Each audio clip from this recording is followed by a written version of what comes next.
basi hiyo mida ya kula chakula badilisha, anza kula neno la Mungu. Tumia hayo masaa ambayo huwa unatumia kula au kuandaa chakula, tumia hayo masaa kula neno la Mungu, maana Yesu akasema imeandikwa, mtu hataishi kwa mkate tu, bali kwa kila neno litokalo katika kinywa cha Bwana. Hilo neno manake lina uzima ndani yake. Hilo neno limebeba hatima ndani yake. Hilo neno limebeba mafanikio ndani yake. Hilo neno limebeba uchumi ndani yake. Hilo neno limebeba mtaji mzuri ndani yake.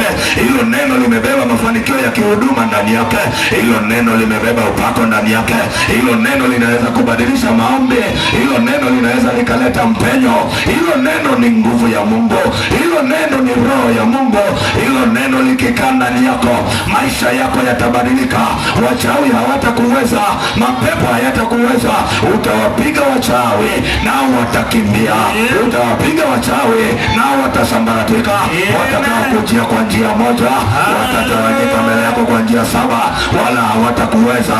Maana Bwana atakutia nguvu kupitia neno lake. Utakuwa sio mtu wa kawaida. Mapepo yatatoroka. Mahali unakokaa watahama wachawi. Mahali unapokaa wachawi watakimbia. Watajiuliza huyu mtu ni wa namna gani, wala hawatakuelewa.